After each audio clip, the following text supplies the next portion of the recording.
ಈ ಮಡಿವಾಳ ಮಾಚಯ್ಯನವರ ಅಂದರೆ ಜೀವನ ವೃತ್ತಾಂತ ನಮಗೆ ಅಷ್ಟೊಂದು ಗೊತ್ತಿಲ್ಲ. ಯಾಕಂದರೆ ಇತ್ತೀಚಿನ ದಿನಗಳಲ್ಲಿ ನಮಗೆ ಮಡಿವಾಳ ಮಾಚಯ್ಯನವರು ಅಂತೇಳಿ ನಮಗೆ ಈಗ ಸರ್ಕಾರ ಒಂದು ರಜೆ ಅಂದರೆ ಜಯಂತಿ ಮಾಡಬೇಕು ಅಂತೇಳಿ ಒಂದು ನಿರ್ಧಾರ ಮಾಡಿದ ಮೇಲೆ ಅವರ ವೃತ್ತಾಂತವನ್ನು ನಾವು ತಿಳ್ಕೊಂಡಿದ್ದೀವಿ.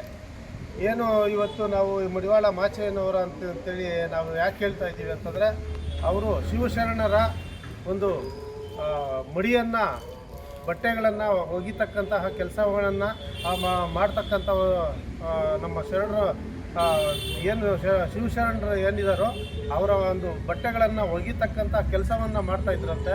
ಇವ್ರನ್ನ ನಾವು ಮಡಿವಾಳ ಮಾಚಯ್ಯನವ್ರಿಗೆ ಹೇಳ್ಬೇಕಂತಂದರೆ ಇವತ್ತು ಶಿವನ ಅಂಶ ಅಂತೇಳಿ ಹೇಳ್ಬೋದು, ಶಿವನ ವರಪುತ್ರ ಅಂತೇಳಿ ಹೇಳ್ಬೋದು. ಶಿವನ ಒಂದು ವರದಿಂದ ಜನಿಸಿರ್ತಕ್ಕಂಥ ಈ ಮಡಿವಾಳ ಮಾಚಯ್ಯನವರು ಇವತ್ತಿನ ದಿವಸ ನಾವು ಅವ್ರ ಬಗ್ಗೆ ಹೇಳ್ಬೇಕಂತಂದರೆ, ಅವತ್ತಿನ ದಿವಸ ಎಷ್ಟೋ ಸುಮಾರು ವಚನಗಳನ್ನು ರಚನೆ ಮಾಡಿರ್ತಕ್ಕಂಥವರು ಇವರು. ಅಂದಿನ ಕಾಲದಲ್ಲಿ ಒಂದು ಮಡಿವಾಳ ಮಾಚಯ್ಯನವರ ಒಂದು ಪಾತ್ರ ಏನಾಗಿತ್ತು, ಅತಿ ಪ್ರಮುಖವಾಗಿತ್ತಂತ.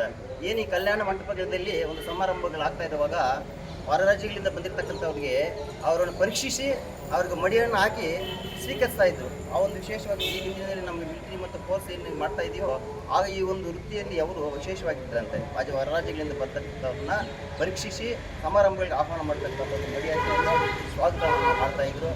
ಅದೇ ರೀತಿ ಅವರು ಮಾಡ್ತಕ್ಕಂಥ ಕೆಲಸಗಳಲ್ಲಿ ಕಾಯಕವೇ ಕೆಲಸ, ಯಾವುದೇ ಒಂದು ಕೆಲಸ ಆಗಿದ್ರೆ ಯಾವುದೇ ಒಂದು ಕೆಲಸ ಮಾಡಿದ್ರೆ ಅದರಲ್ಲೇ ಒಂದು ಧರ್ಮ ಇರ್ತದೆ.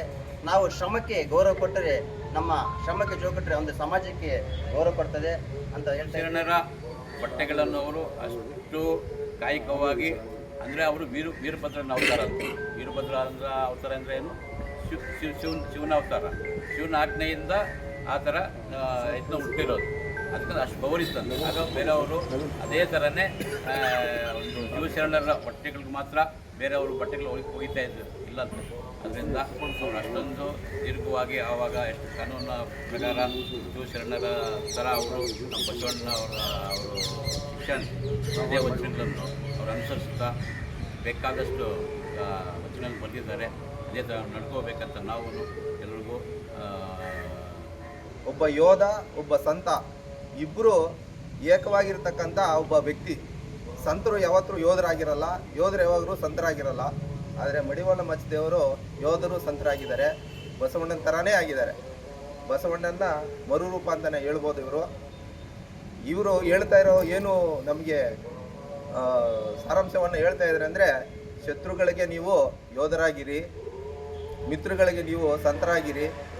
ಯಾವುದೇ ರೀತಿಯ ನೀವು ಬಳಸೋದಿದ್ರೂ ಸಾಮ ದಾನ ಭೇದ ದಂಡೋಪಾಯಗಳನ್ನು ಏನು ಹೇಳ್ತಾ ಇದ್ದಾರಲ್ಲ ಅದನ್ನು ನೀವು ಒಳ್ಳೆಯದಕ್ಕನ್ನು ಬಳಸಿ, ಈ ಸಮಾಜವನ್ನು ಒಳ್ಳೆಯದಕ್ಕೆ ಮಾಡೋಕ್ಕೆ ಬಳಸಿ ಅಂತ ಅವರು ನಮಗೆ ಹೇಳ್ಕೊಡ್ತಾ ಇದ್ದಾರೆ.